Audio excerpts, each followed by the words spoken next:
예, 생활과 윤리 이번 시간에는 문제풀이 시간입니다. 여러분들이 학습한 관련 지식을 얼마나 이해하고 있고 그리고 그러한 이해를 바탕으로 해서 실제 문제에 어떻게 적용하고 분석해야 되는가에 대해서 살펴보는 시간이 될 것입니다.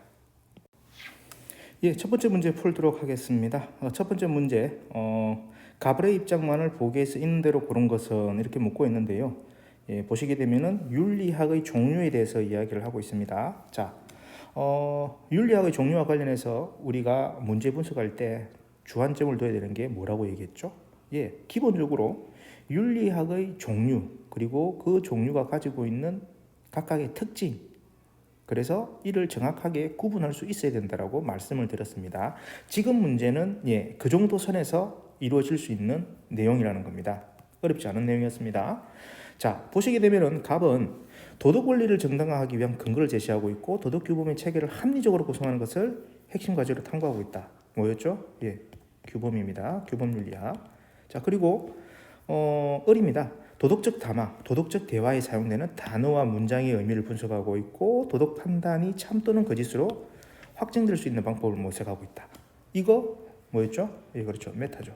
그러면 개방윤리학과 메타윤리학의 특징을 여러분들이 생각하시면서 보기에 있는 기역, 니은, 딕을 이어서 이제 구분하시면 되는 겁니다. 자, 기억입니다. 윤리학은 선과 악이 무엇인지에 관해 탐구해야 된다. 예, 규범윤리학의 관점이 맞죠. 그래서 기억은 맞습니다. 자, 니은 가겠습니다. 윤리학은 도덕 문제를 가치 중립적으로 해결해야 된다. 예, 규범윤리학에서는 가치 중립적이 아니죠. 가치를 지향합니다. 그래서 니은은 틀렸고요. 디귿입니다. 윤리학은 도덕적 추론의 타당성을 관장한다.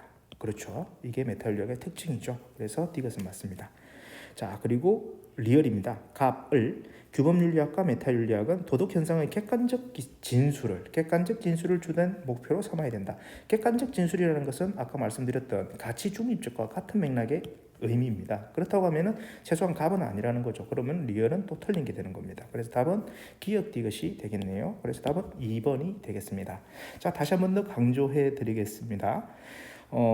윤리학의 종류와 관련했을 때는 지금 나와 있는 규범, 메타 또 나와 있지 않은 어떤 기술 윤리학이 가지고 있는 특징, 제시된 문장을 통해서 무엇인지를 분석을 해야 된다. 그게 첫 번째고, 그 다음에 거기에 기반해 가지고 각 윤리학이 가지고 있는 특징을 기반으로 해서 보기를 찾아서 맞는지 틀리는지를 분별해 내면 되겠습니다.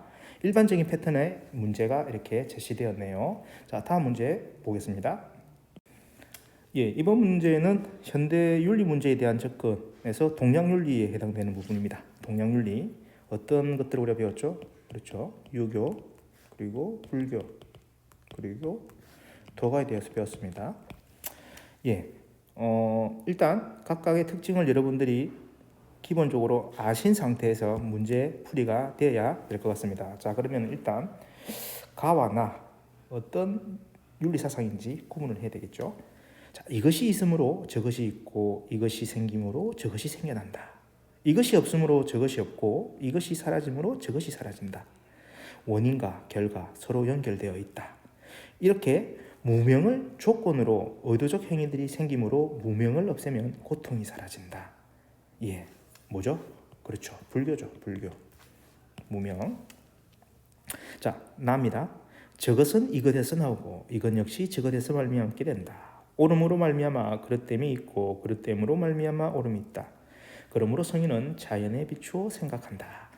예, 패턴은 거의 비슷한데요. 여기서 지금 강조하고 있는 건 뭐죠? 분별의 어떤 문제점을 제시하고 있습니다. 그러면 뭐죠? 자연 얘기하고 있죠. 그래서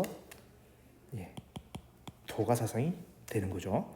자, 그러면 가와 나의 불교와 도가의 관점에서 가장 적절한 겁니다. 적절한 거. 자, 지속적인 수행을 통해 불성을 형성해야 된다. 그렇죠. 지난번에 설명을 드렸습니다. 이 동양윤리에서 제시되고 있는 선지는 조금 까다롭습니다. 유심히 봐야 됩니다. 자칫 실수할 수 있다는 거죠. 지속적인 수행을 통해서 불성을 형성해야 된다. 불성. 형성하는 겁니까? 아니죠. 그 다음에 원인과 조건이 없는 존재는 없음을 알아야 된다. 그렇죠. 원인과 조건에 의해서 모든 것이 존재한다라고 얘기를 했습니다. 그래서 답은 일단 2번이 되겠네요. 자, 12선악을 분별하면서 더 가치를 출현해야 된다. 아니죠. 분별 안 된다고 했습니다. 도가에서는 분별을 안 좋다라고 얘기했죠. 그리고 본성에서 벗어나 절대 자유의 경지를 추구해야 된다. 절대적 자유의 경지를 추구하는 건 맞는데 본성에서 벗어난다? 아니죠. 본성 자체가 구분하지 않는 겁니다. 구분하지 않는 거. 근데 여기서 벗어난다? 이것도 역시 자칫 잘못하면 넘어갈 수 있는 거죠. 그래서 이것도 답이 아닌 거죠. 그리고 두 개의 사상, 불교와 도가는 세사만물의 가치에는 위계가 있음을 알아야 된다. 도가에서 위계를 강조할까요? 아니죠. 그러면 역시 이것도 답이 아닌 겁니다. 그래서 답은 2번. 자, 다시 한 번 더 우리 앞선 내용에서 강조했던 거 되짚어 보겠습니다. 동양윤리에서는 유교와 불교 그리고 도가 사상의 어떤 핵심 개념과 내용을 반드시 구분해서 파악할 수 있어야 됩니다. 그래서 각 사상의 특징과 차이점 그리고 공통점까지 여러분들이 아시게 된다고 하면 여기에서 나오는 문제는 전혀 걱정할 필요가 없습니다. 자, 주의하셔야 될 게 있다고 했죠. 선지 구성할 때 두 개의 사상을 섞거나 혹은 관련 없는 내용을 섞어 제시하는 경우가 있고 혹은 지금 보셨던 것처럼 문장 주요 개념을 적용할 때 함정을 만드는 경우가 있습니다. 이것을 반드시 조심하셔야 됩니다. 다음 문제 살펴보겠습니다. 이번에는 현대윤리 문제에 대한 접근, 서양윤리에서 문제를 가져왔습니다. 다음을 주장한 고대 서양 사상가의 입장으로 가장 적절한 것은 했는데요. 일단 우리 서양윤리에서 배웠던 내용들은 뭐가 있었죠? 그렇죠.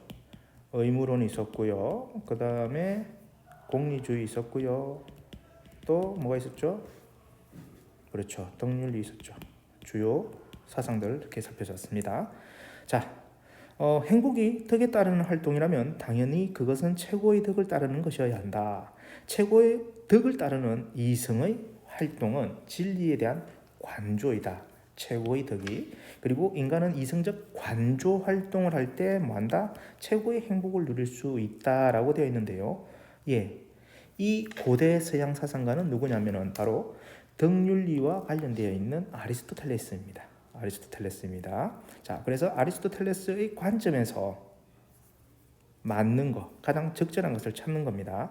자, 보겠습니다. 행복은 최고선으로 인간이 추구해야 할 궁극적인 목적이다. 1번 맞습니다. 2번 보겠습니다. 행복은 인간만의 고유한 정신적 기능 수행과 무관하다. 아닙니다. 무관하다가 틀렸던 부분이고요. 행복을 위해 반드시 덕을 갖추어야 하는 것은 아닙니다. 덕을 갖추어야 합니다. 그리고 이성이 아닌 감정의 명령을 따라야 행복이 달성된다. 감정의 명령을 따라야 한다. 이 부분이 잘못됐습니다. 그리고 부와 명예는 인간이 추구해야 할 최고의 행복이다. 아닙니다. 부와 명예는 아닙니다. 뭐죠? 관조적인 삶이 되겠습니다. 자, 그래서 오늘은 문제풀이 이번 3월달에 친 서울시 교육청의 학력평가 문제를 가지고 살펴보았습니다. 앞선 두 문제는 3학년들 문제지에서 가져온 거고요. 지금 보시는 이 문제는 2학년들 문제에서 가져왔는데요. 2학년에서 가져온 문제는 상대적으로 조금 수준이 낮은 상태에서 진행이 된 것 같고요. 3학년들에서 문제되었던 것은 여러분들이 반드시 맞춰야 되는 그런 문제였다라고 이야기를 드리고 싶습니다. 계속해서 우리가 학습하면서 관련되어 있는 문제들은 지금처럼 문제풀이로 계속해서 업로드하도록 하겠습니다. 오늘은 여기서 마치도록 하겠습니다. 수고하셨습니다.